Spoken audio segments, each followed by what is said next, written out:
조금만 더 켜주시면 감사하겠습니다. 조금만. 네, 감사합니다. 여러분, 오늘 제목을 다 같이 읽어볼까요? 시작. 바벨탑이 뭐가 문제야? 물어보는 거죠. 각자에게 물어보는 겁니다. 여러분들의 각자의 답을 오늘 말씀을 보면서 각자 찾으시길 바랍니다. 자, 질문 한 가지 드릴게요. 지구에 총 몇 개의 언어가 있을까요? 약 몇 개의 언어? 1,500개. 업. 2,000? 업. 업. 뭐 이러면 맞출 수밖에 없는데 6,000개 정도 있다고 합니다. 6,000개. 지구에. 뭐 그 중에서는 사용하지 않는 언어도 있고 사용하는 언어도 있겠죠. 6,000개 정도의 언어가 있다고 하는데 언어들이 사라질까요? 생겨날까요? 생겨나요? 뭐 신조어 말고 사라질까요? 생겨날까요? 사라집니다. 이건 뭐 그냥 딴 얘기인데 제 친구들도 제 나이 또래일 거 아니에요. 그래서 이제 요즘에 뭐 이제 초등학생 애들이 무슨 말 쓰냐 이러면 뭐 어쩔 TV를 쓴다. 그래서 너네 뭐 이렇게 아냐. 그래서 나는 들어봤다. 뭐 이런 이야기를 했는데 그런 말들이 생겨나는 건 신조어가 생겨나는 것 같아요. 근데 새로운 언어들은 생겨나지 않고 언어들은 없어져요. 한 2주에 한 개씩 사라진다고 해요. 통계를 내보니까 2주에 하나씩 사라진다고 해요. 여러분들이 알고 있는 가장 오래된 언어는 뭐예요? 혹시 뭐라고요? 여러분이 알고 있는 가장 오래된 언어, 역사가 오래된 언어. 한자? 한자도 진짜 오래됐다고 해요. 한자에 그 무슨 한자인지 모르겠는데 노아의 방주 그 상형이 들어간 뭐 한자도 있다고 합니다. 엄청 오래된 거죠. 근데 약 7만 년 정도 됐다고 하는 언어가 있어요. 보어라는 언어가 있어요. 보어. 이게 한 7만 년 된 이 언어가 없어지기 전까지는 가장 오래된 언어예요. 근데 이게 2010년에 이 언어를 쓰는 마지막으로 이 언어를 사용할 수 있는 사람이 죽었다 그래요. 인도에서. 그래서 한 7만 년 된 언어가 이제 사라졌다. 이게 왜 이슈가 됐냐면 이 언어는 거슬러 올라가면 신석기 시대부터 어떤 기원을 찾을 수 있는 언어라고 해요. 그래서 이슈가 됐었어요. 그래서 이 언어가 사라진 게 좀 뉴스에도 나고 했다고 합니다. 어쨌든 언어는 사라지고 있어요. 그래서 어떤 학자는 2050년이 되면 지금 언어의 90%가 사라지고 10%의 언어로 전 세계가 사용을 할 것이다 라는 이야기를 한다고 합니다. 그러면 어떨 것 같아요? 첫 번째 드는 생각, 나이스, 영어 안 배워도 된다. 해외여행 이제 해외가 아니다. 맘 편하게 할 수 있겠구나 라는 생각을 할 수도 있어요. 그런데 언어가 왜 하나로 통일되면 안 되는지, 왜 언어가 여러 개로 나뉠 수밖에 없었는지를 오늘 이 바벨탑 사건을 통해서 우리가 그 이유를 조금 알아보려고 합니다. 바벨탑 사건을 모르는 사람은 없을 거예요. 그죠? 모르는 사람은 없어요. 그럼 바벨탑 사건은 정확히 누구의 이야기일까요? 노아의 후손인데 조금 더 디테일하게. 노아의 아들 누가 있죠? 셈, 함, 야벳. 이 셈, 함, 야벳 중에서 누구? 야벳 땡. 셈 땡. 마지막 누구예요? 함의 이야기입니다. 어떻게 세 번 중에서 마지막으로 함의 이야기인데 힌트가 아니라 그 증거가 10장에 나와요. 10장 6절에 보면 함의 아들은 쭉 나옵니다. 쭉 나와요. 6절, 7절, 8절까지 함의 아들이 나와요. 그 중에서 니므롯. 10장 8절에 니므롯이라고 하는 사람이 나옵니다. 이 사람의 설명이 뭐라고 나와요? 세상의 첫 용사다. 이 사람은 처음으로 제국을 건설한 사람이에요. 제국. 그래서 보면 8절, 9절, 10절에 보면 신할 땅에 어디예요? 신할 땅에 어디? 바벨. 그러니까 바벨 이야기는 이 함의 자손들의 이야기, 니므롯의 이야기라는 겁니다. 니므롯의 이야기. 그럼 여기서 집중. 저를 한번 보시고 창세기 1장부터 계속 이야기하는 게 있어요. 성경에는 두 갈래가 있다고 합니다. 예수님의 자손, 반대로 누구의 자손? 뱀의 자손, 악의 자손이 있다라는 거예요. 나눠져 나간다라는 거예요. 가인과 아벨 중에서 아벨은 누구예요? 하나님의 자손, 끊어졌지만 셋으로 주셨지만, 그럼 가인은 누구예요? 악의 자손이에요. 그럼 여기서 이 함은 생명의 씨앗일까요? 악의 씨앗일까요? 악의 씨앗, 악의 흐름이라는 거예요. 이 악의 흐름의 결과는 어떻게 되는가를 여러분들이 바벨탑을 통해서 볼 수 있다는 겁니다. 함의 자손들이 어떤 이야기를 해요? 3절에 보니까 야, 우리 성읍이랑 탑을 건설하자. 아마 니므롯이 이야기를 하는 것 같아요. 탑이랑 성읍을 건설하자. 건설해서 첫 번째 목표, 하늘에 닿게 한다. 두 번째, 우리 이름을 낸다. 세 번째, 온 지면의 흩음을 면한다. 이 세 가지 목표를 가지고 바벨탑을 건설해요. 여러분 지금 핸드폰을 드셔서 지구라트라고 검색을 한번 해보세요. 지구라트. 들어본 적 있죠? 그죠? 지구라트라고 검색을 해보시면 이미지가 나옵니다. 어떻게 생겼어요? 와이파이가 없어요? 어떻게 생겼어요? 약간 뭐처럼 생겼어요? 피라미드랑 약간 비슷한데 계단이 있는 피라미드처럼 생겼죠. 그렇죠? 지금 이게 이렇게 막 발견이 여러 개가 발견이 되는데 그 중에서 가장 온전하게 이렇게 남겨져 있는 게 높이가 한 90m, 80, 90m. 이때 당시에는 이 80, 90m가 하늘에 닿는 높이였나 봐요. 그리고 이 지구라트 하나에 들어가는 벽돌의 개수는 몇 개 정도 될 것 같아요? 수만 개, 9만 개, 훨씬 더 많아요. 8,500만 개 정도 들어간다고 해요. 그래서 이 바벨탑, 지구라트라고 지금은 부르는 이 바벨탑이 언제 무너졌냐면 정복되고 페르시아 시대 때 무너졌다 그래요. 그 다음에 알렉산더 대제가 이 바벨탑을 다시 한번 재건하려고 시도를 했대요. 근데 너무 많은 시간과 너무 많은 인력이 들어가서 실패. 그럼 이 니므롯은 정말 대단한 사람이에요? 아니에요? 정말 대단한 사람이에요. 한 개도 아니고 여러 개를 만들었기 때문에, 도시를 만들었기 때문에 니므롯이란 사람은 정말 대단한 사람이다라는 걸 우리가 알 수 있었습니다. 그래서 이 니므롯을 중심으로, 바벨탑을 중심으로 이 함의 자손들은 한 곳에 모였어요. 하나로. 근데 성경은 우리한테 뭐라 그래요? 모이라 그래요? 흩어지라 그래요? 교회에 모이기 힘쓰라 그래요? 흩어지기 힘쓰라 그래요?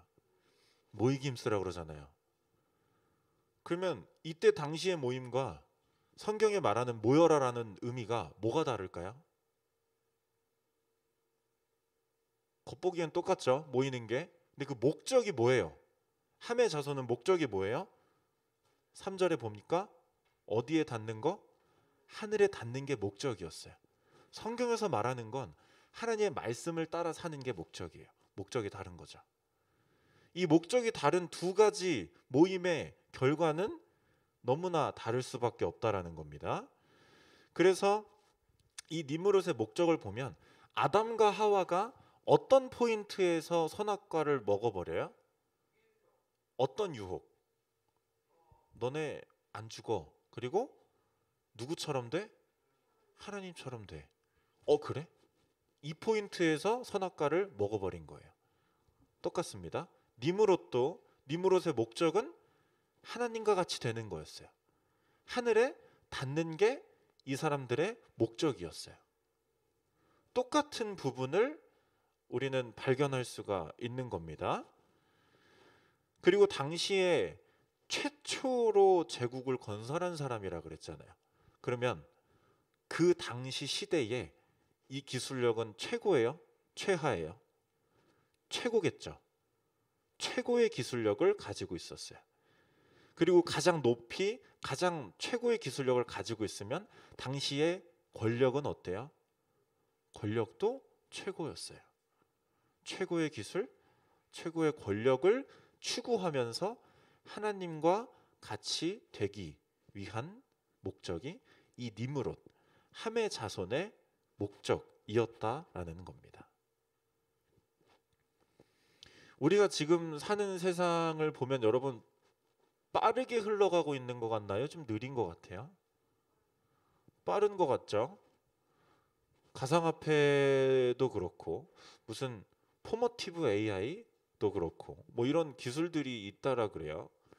이미 많이 발전이 된 이런 기술들이 진보되는 걸 보면 어떤 느낌을 받냐면 이 인류가 기술을 발전시키고 진보시키는 목적이 뭘까라는 생각을 해요.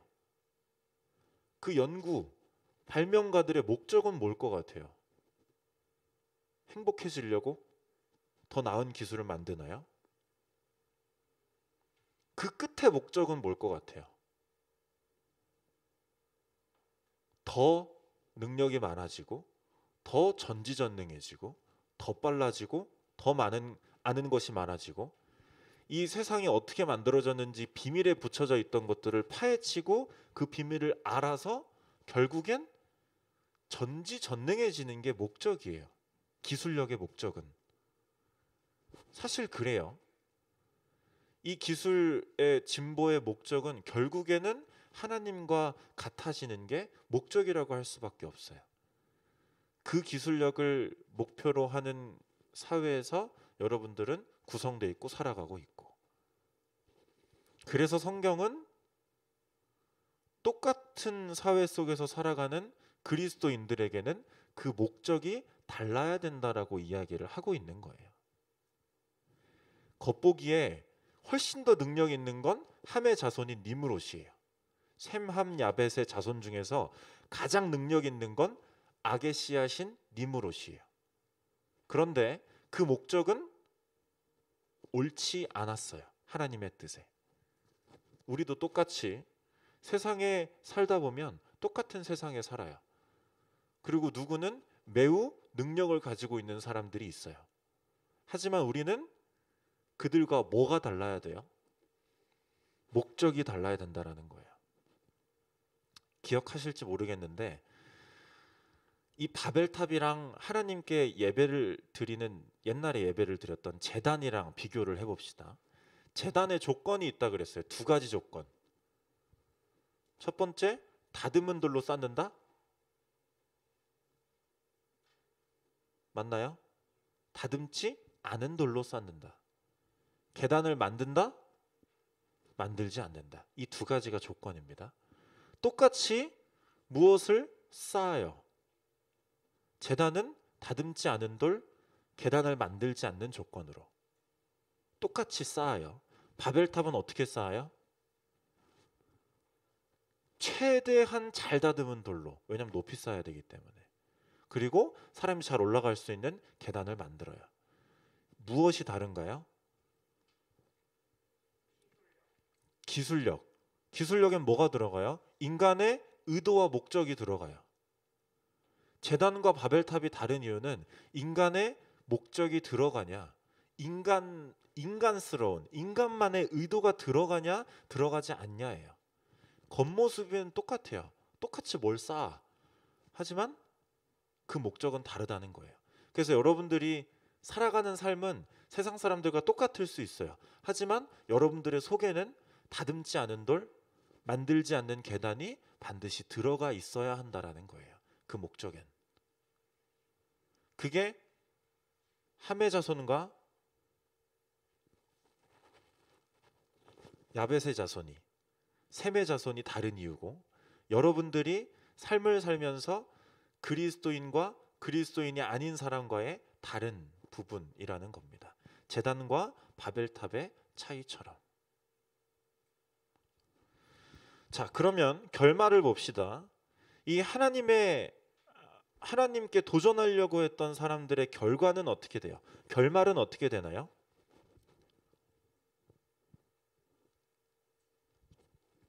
흩어지죠. 흩어져요. 이유가 뭐예요? 뭐가 혼잡해져서? 언어가 혼잡해져서 흩어집니다. 생각 한번 해보십시오. 당시에 바벨탑을 다 건설했어. 근데 언어가 혼잡해졌어. 그래서 어떻게 돼요? 흩어지죠. 내가 다 만들어 놓은 거 그대로 두고 흩어지는 거예요. 허무할까요? 허무하지 않을까요? 허무하죠. 엄청 허무해요. 이 흩어짐에 대해서 여러분들 생각을 해보면 엄청 허무한 거예요. 이 흩어짐, 하나님께서 흩으신 것. 여러분, 그러면 한 가지 다른 질문인데, 교회의 최종 목적은 모임일까요? 흩어짐일까요? 최종 목표.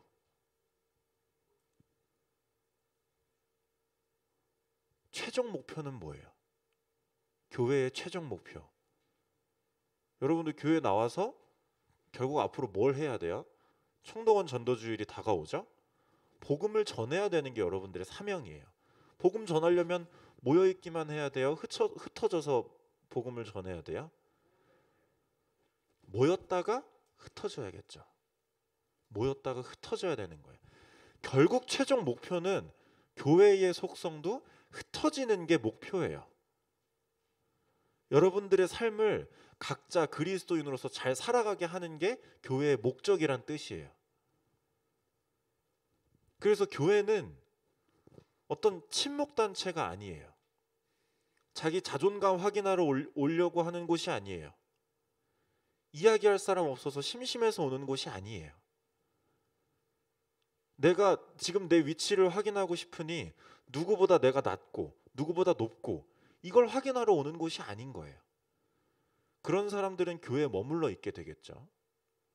머물러 있으면 기업처럼 되고, 그런 크게 고여져 버린 곳은 썩어버리게 돼요.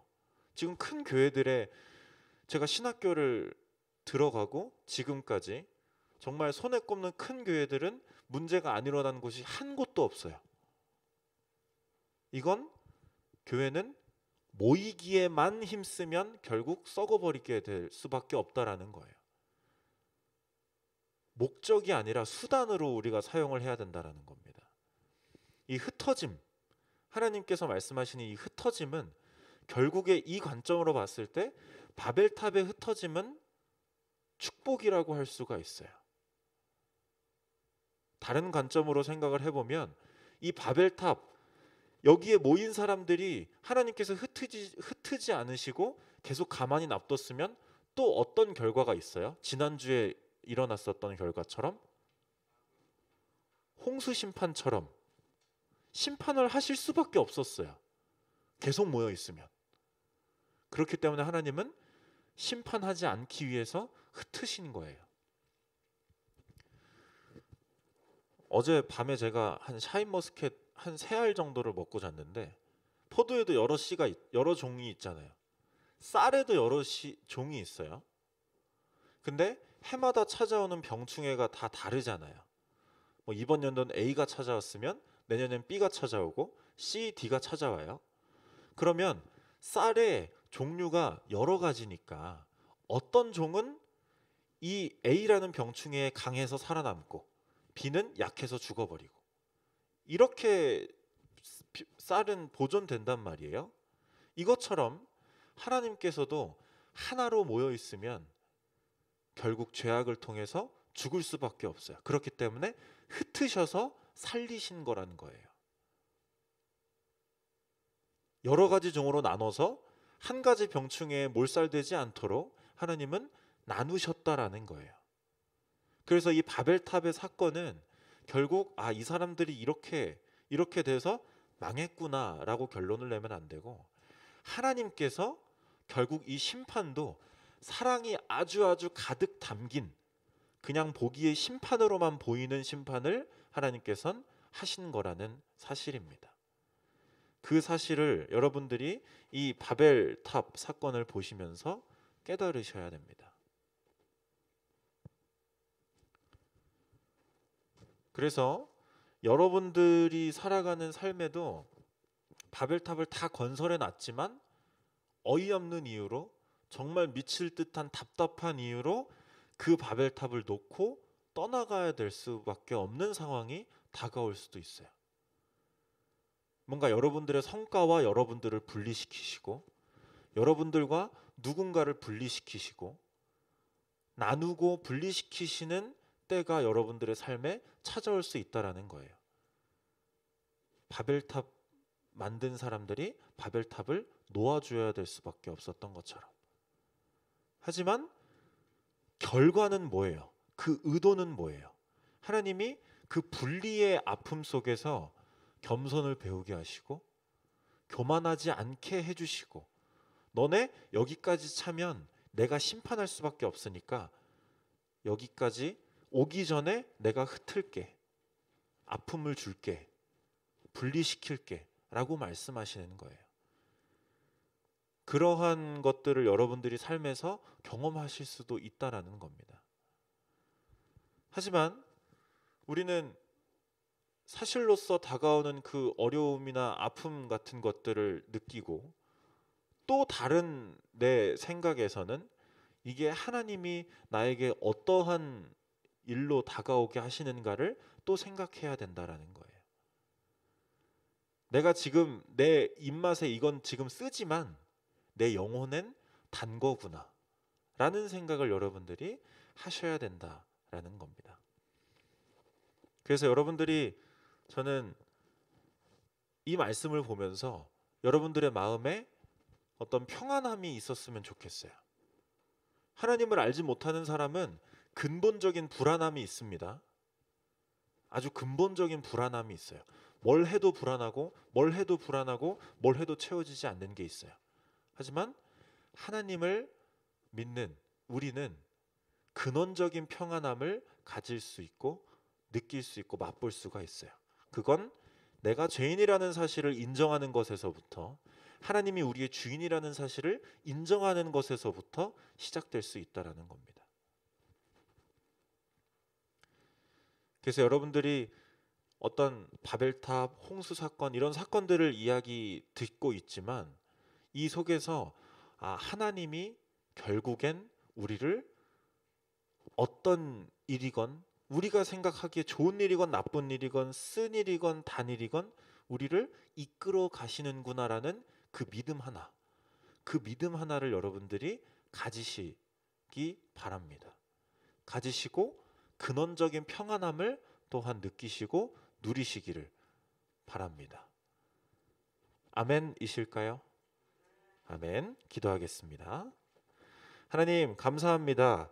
하나님이 허락하시는 우리의 삶 가운데에 우리가 겪는 많은 일들이 있습니다. 그 가운데에 쓰고 아프고 너무나 떫은 일들이 있습니다. 하지만 그 속에서 하나님이 결국 우리에게 보여주시는 그 사랑의 마음을 우리가 경험하고 느낄 수 있도록 하여 주시옵소서. 또한 하나님이 결국 우리를 좋은 길로, 구원의 길로 인도해 주신다는 그 어떤 상황에도 흔들리지 않는 믿음을 저희 마음속에 심어 주시옵소서. 감사합니다. 예수님 이름으로 기도드렸습니다. 아멘.